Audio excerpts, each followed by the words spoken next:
Welcome back to Applebee's Tailgate Talk here on WKAC, the Big 1080. Ladies and gentlemen, we're going to spend this last 15 minutes talking to Coach Shelby Davis, the brand new West Limestone football coach. Yep, congratulations. Congratulations, Appreciate Coach. it, guys. Congrats, Coach.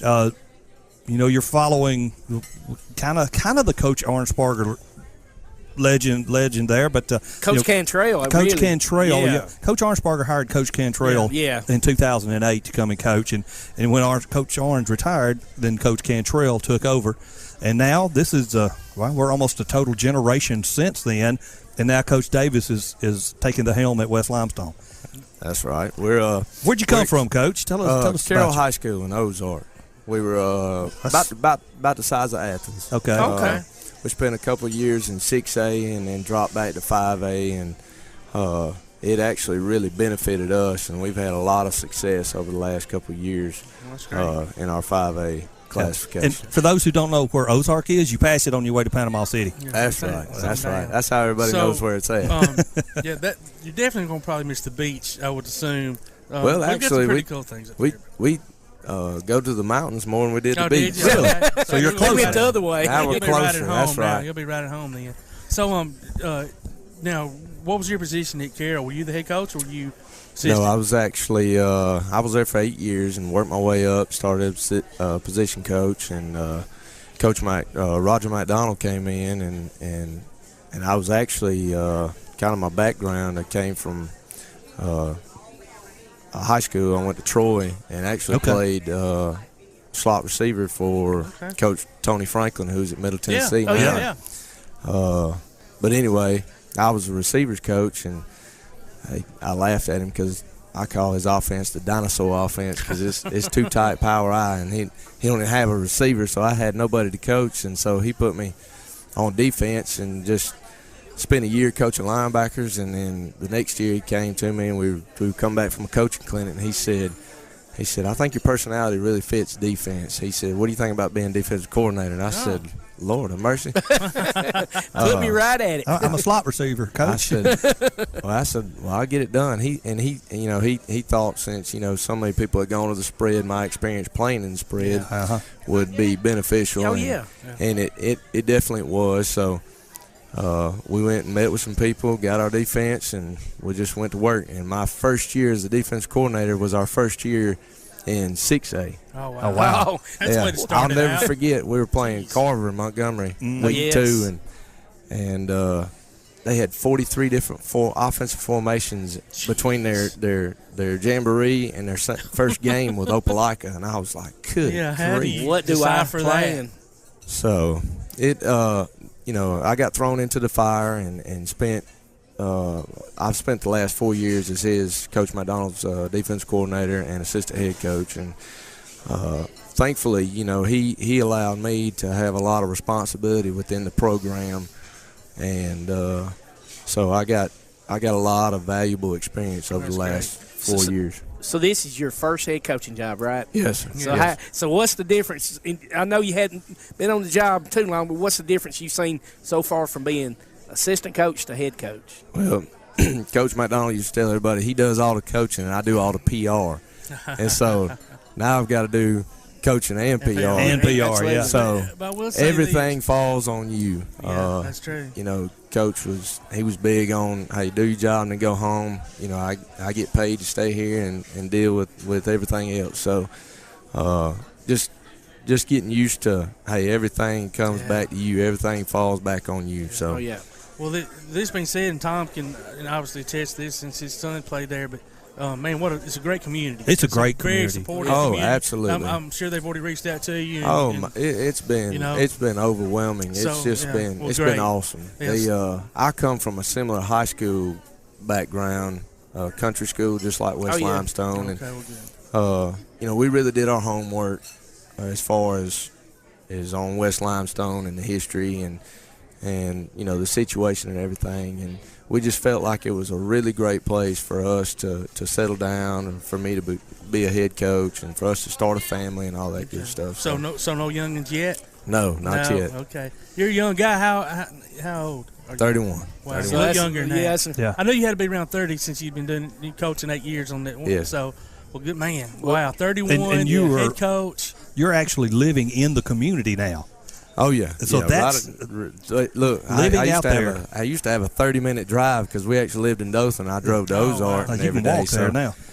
I don't do that, but it is nice to have a 2-minute ride instead of a 30-minute ride. And knowing the community, that will endear the community to you that you do live out Absolutely. there right now. And they've reached out to us, and I'm telling you, it's been awesome. And let them help, man. You know, you're young, and obviously you've been around it a long time.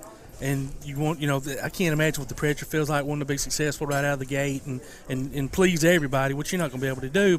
But you still have a wife and family, and you can stay up there 16 hours a day and still leave things on the table. But you know what I'm saying? Well, I try to take the same approach as I tell the kids. Just take each day at a time. Try to get better each and every day, and I kind of take the same approach.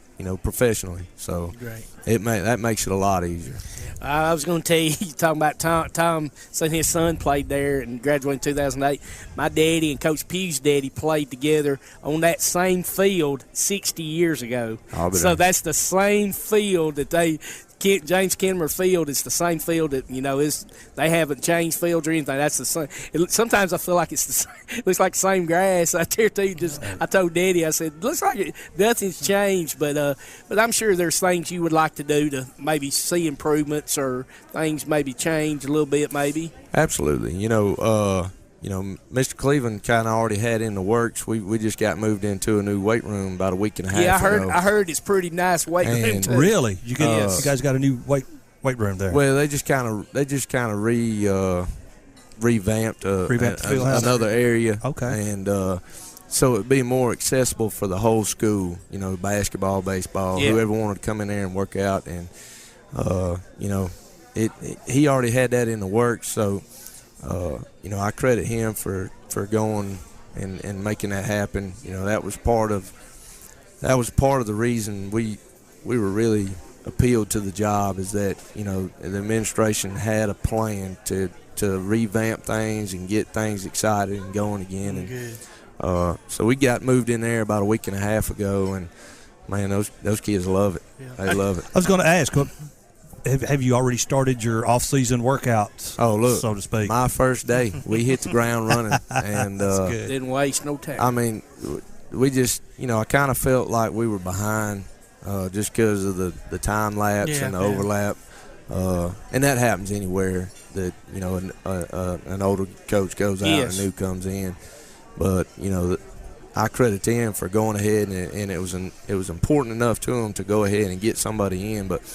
We hit the ground day one, and man, I tell you, those kids, they have inspired me, because I've been in that position as a high school player and a college player, and as a coach, having to work for somebody new or having a new coach coming in, and things are changing, and everybody's always got their reservations, but man, these kids, they have welcomed me with open arms. The community has welcomed us with open arms, faculty, staff, administration, and man, they work so hard. Yeah, and they will, and they'll do it the whole time. Win or lose, you're kind of coming in, I guess, for lack of a better word, a bad time. Y'all have lost a lot of athletes there, really, really good athletes that's been there the last 3 or 4 years. Yeah. Reed Blankenship being one who's at MTSU and others. But at the same time, there's always the one thing about it is whether they have really good athletic skills or not, man, that's one of the hardest working group of kids. And that's what everybody told us from day one. Coach, these kids work so hard.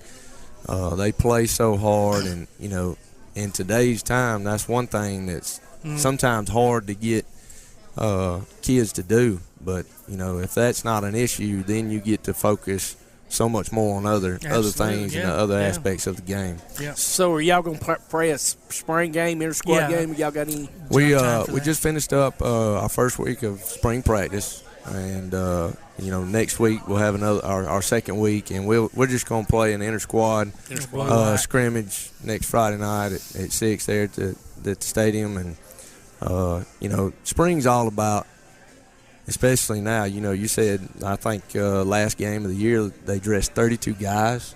and 12 are seniors. Yeah. And when I tell you those 12 played, those 12 played. Yeah. They did. Oh, yeah. So how many you got right now?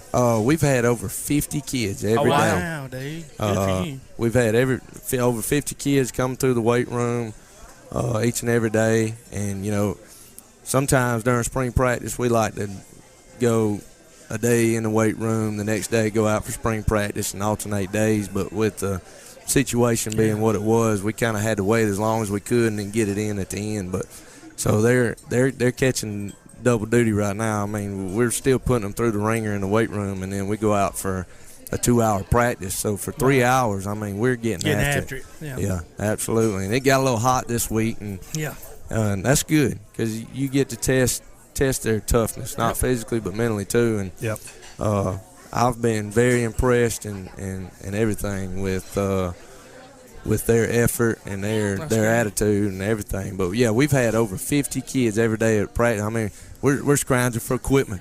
That's good. That's a good awesome. thing. That's a awesome. good thing. We've got a lot of kids that haven't played. Like I think 2 starters came back from defense last year.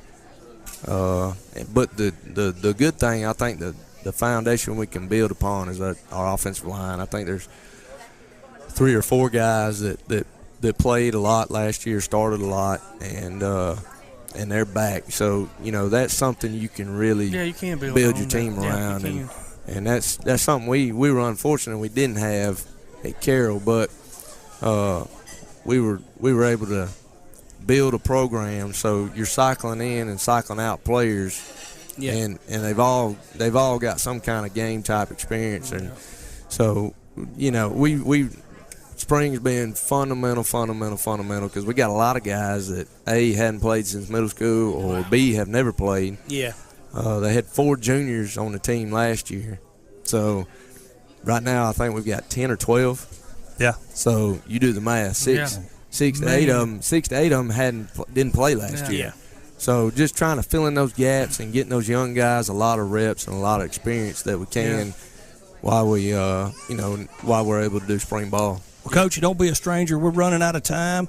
So nice to meet you. Yes, Thanks sir. for coming in. Wish you the best We'll of be luck. grateful Yes, for sir. you, and we'll have you on all next year, and we look forward to it. Absolutely. Appreciate it. Thanks, Coach. Ladies and gentlemen, it's the end of another show. We've had a great one today. We're going to sign off now. You're listening to Applebee's Tailgate Talk on WKAC, the Big 1080.